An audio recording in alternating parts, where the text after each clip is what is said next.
Speaker साहब, chairman साहब, मैं बहुत ही मशकूर हूँ कि आपने मुझे वक्त दिया है और ये भी गुजारिश करूँगा कि जो सदर ने तकरीर की है उसके जवाब में मैं खड़ा हूँ।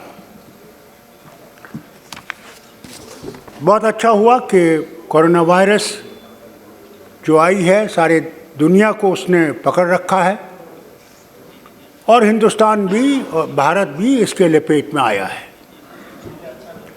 शुक्र यह है कि हमारा नंबर उन मुल्कों से कम है, अमेरिका हो, बरतानिया हो, बाकी मुल्क हैं उनसे कम है, मगर तब भी हमारे यहाँ भी मौतें बहुत हुई हैं। और मैं आपसे ये कहना चाहता हूँ, हमारे मुल्क में अभी मेडिकल सर्विसेज इतनी अच्छी नहीं हैं कि हमारे विलेजेस में ये पता लगे कि वो मरा किस तरह से है, मगर फिर भी वैक्सीन आ गया है, जिसके लिए मैं मुबारक करता हूँ पूना वालों को जिन्होंने ये नई वैक्सीन लाई है। मगर इस वैक्सीन को अभी भारत में देना बहुत ज़रूरी है और अभी भी बहुत कम लोगों को ये वैक्सीन मिल रहा है। एक तो ये है, दूसरा इसकी तरफ ज़्यादा कोशिश करनी चाहिए कि ज़्यादा से ज़्यादा लोगों को ये वैक्सीन लगे कि लोग बच सके इस बीमारी से जो बहुत सख्त बीमारी है। साथ साथ ये भी गुजारिश करूँगा कि जो नुकसान हुआ है, एक तो लॉकडाउन से, फिर कोरोना वायरस के एक साल जो ये लगा है, इस नुकसान को पूरा करना मरकज़ की ज़रूरत है। इन्हें ख़ासकर मेरी रियासत में जो हमारे टूरिज़म सेक्टर को नुकसान हुआ है, इंडस्ट्री को नुकसान हुआ है, दुकानदारों को नुकसान हुआ है, हर तरफ से इतनी गरीबी फैल गई है कि मैं बयान नहीं कर सकता। और जो वादे किए गए थे कि 50,000 नौकर लगेंगे, एक भी नहीं उनमें से लगा है। साथ साथ मैं आपसे ये कहूँ, जहाँ मैंने वैक्सीन की बात की कि इसको जल्दी से बनाना चाहिए, उसके साथ साथ मैं ये भी गुजारिश करूँ कि हमारे यहाँ हवाई जहाज़ है। पहले तो सड़क का ये हाल है नेशनल हाईवे का कि वो एक बारिश पड़ जाती है तो वो सड़क जो है गायब हो जाती है, और अभी जब हुआ तो उसमें देखिए कि पूरा पहाड़ नीचे आ गया और पुल भी ले गया। वो तो शुक्र है कि फ़ौज ने फ़ौरन वहाँ पे बेली ब्रिज लगाया तो उससे कुछ वो चलने लगा, मगर उस सड़क की हालत बेहद ख़राब है।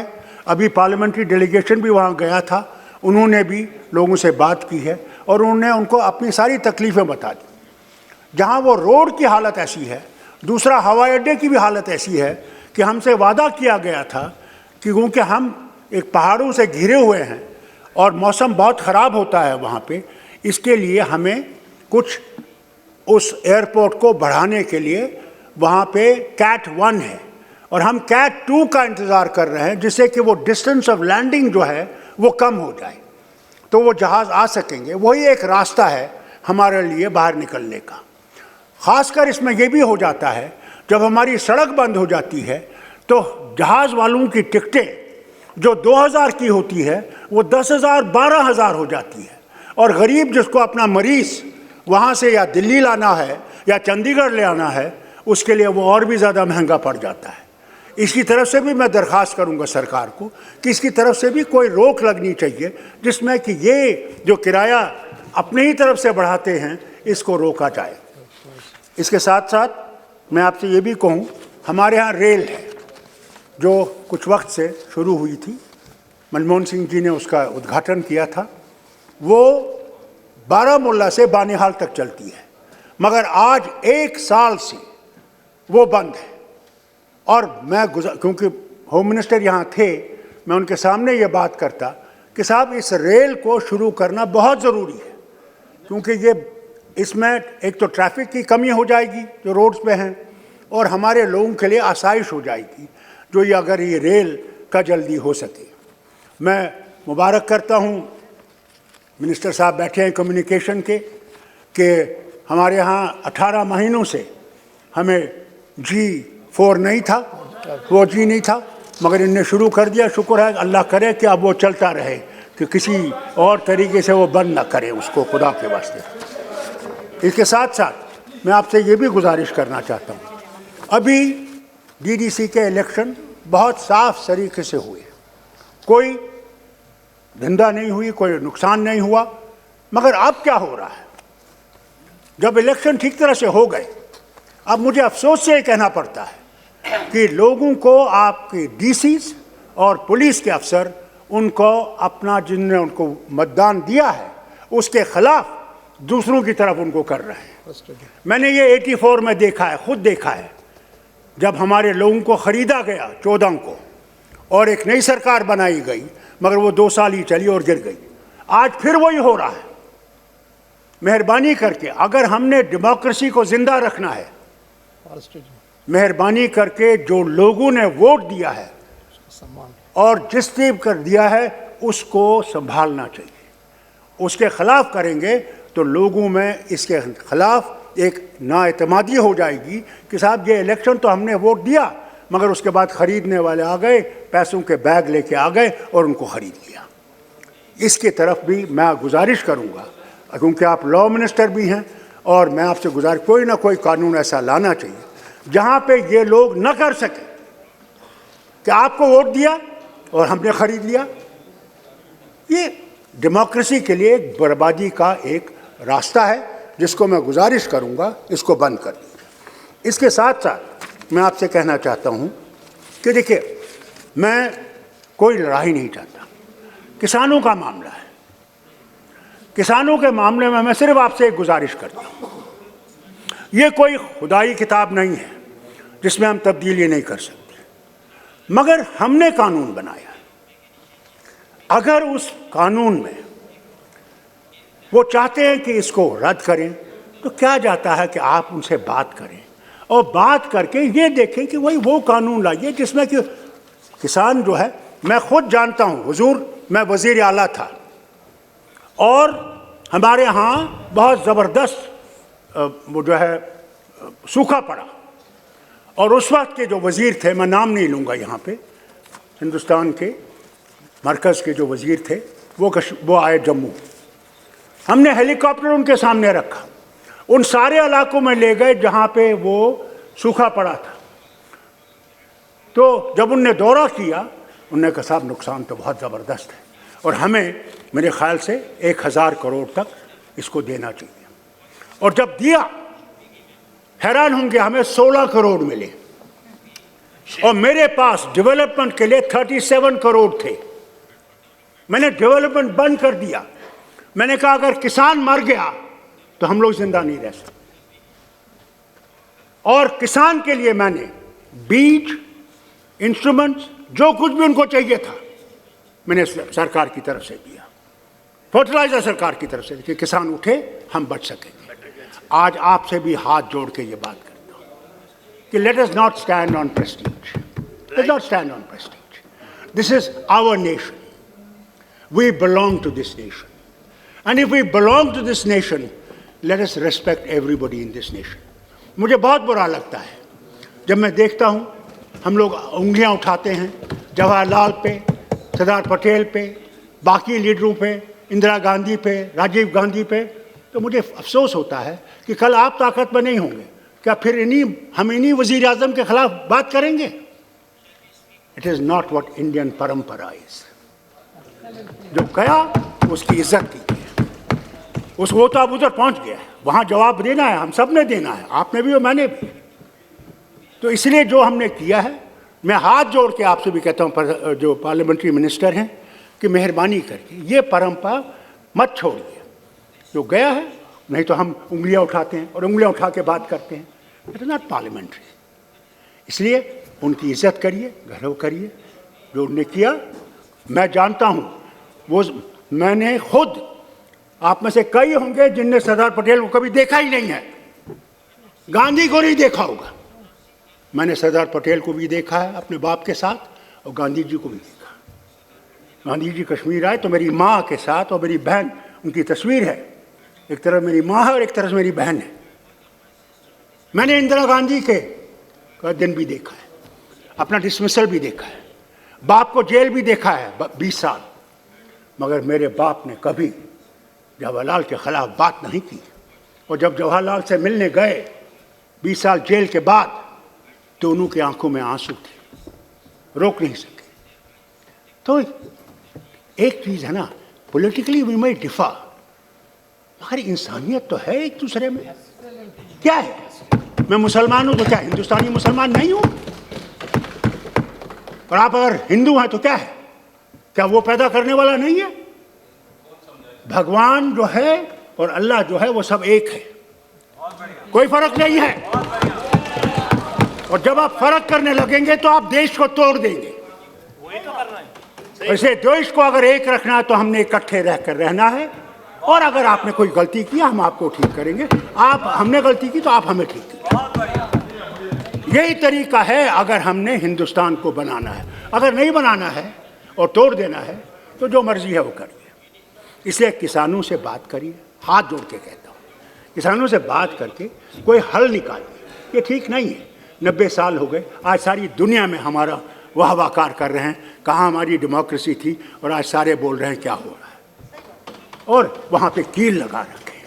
हमारे मेंबर्स गए थे, जा नहीं सके। क्या जाता अगर हम जाते, उनसे बात करते, भाई लोगों हम बात करेंगे आपके बारे में, आपकी जो मुसीबतें हैं हम उनको देखेंगे और कोशिश करेंगे कि आपका हल निकालने का। हम यहाँ हल निकालने के लिए बैठे हैं, हम यहाँ आपके लिए मुश्किलें खड़े करने के लिए नहीं बैठे हैं।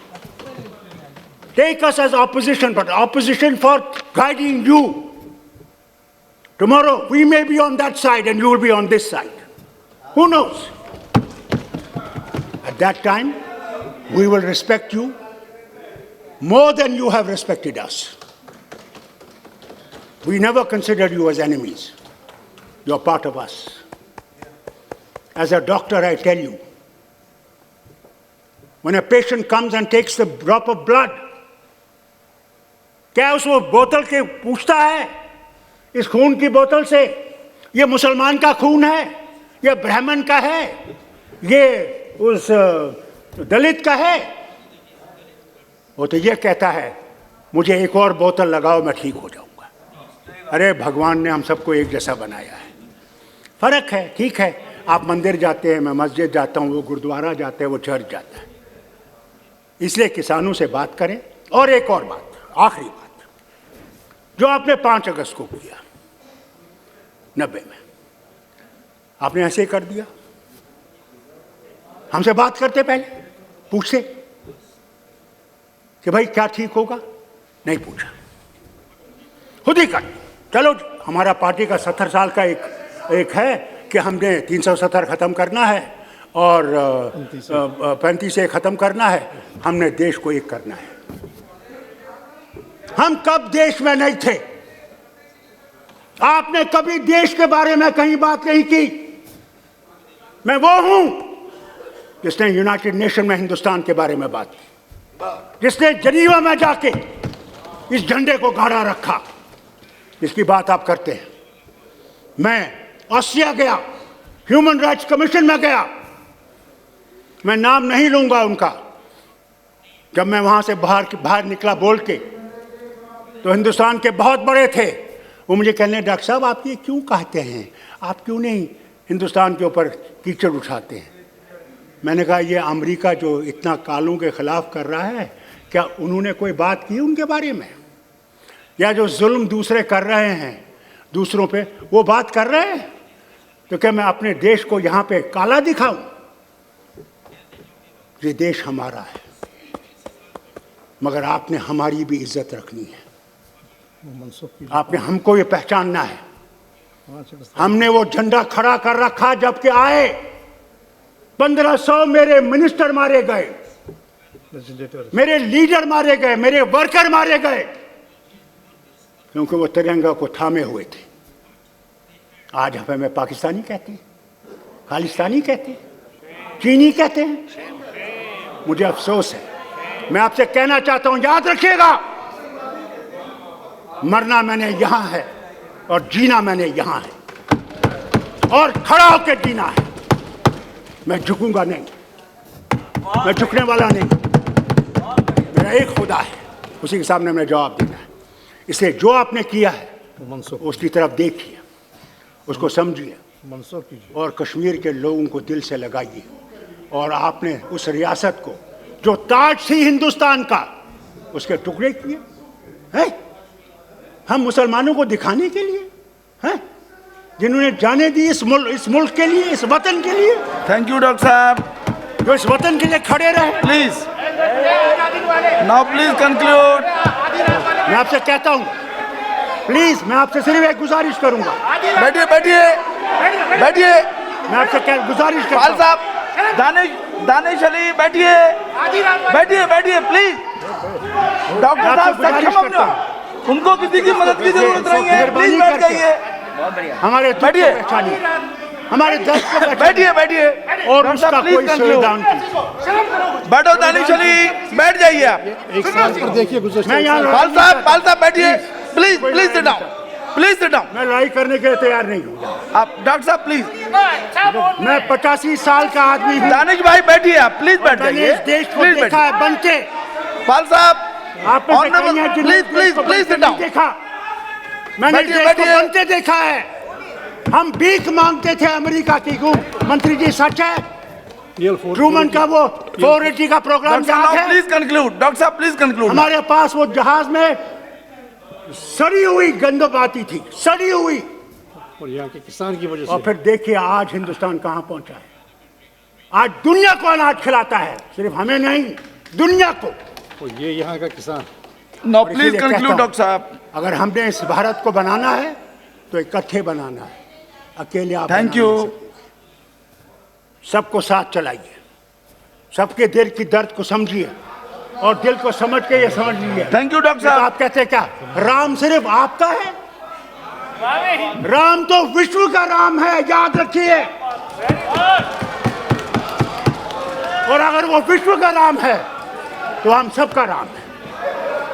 मगर आप लोग राम को बैठे हुए बस, जिस तरह हम मुसलमानों ने कुरान को यहाँ लगा रखा है और कहते हैं ये कुरान सिर्फ हमारा है। कुरान हमारा नहीं है, कुरान सबके लिए। प्लीज कंक्लूड डॉक्टर साहब, प्लीज। बाइबल सबके। It's very good note to conclude. सुन लीजिए मेरी बात। 2 मिनट प्लीज। मैं 2 मिनट बोलना चाहता हूं। 1 घंटा बोलने दिया उनको। मुझे 2 मिनट बोलने दीजिए बस।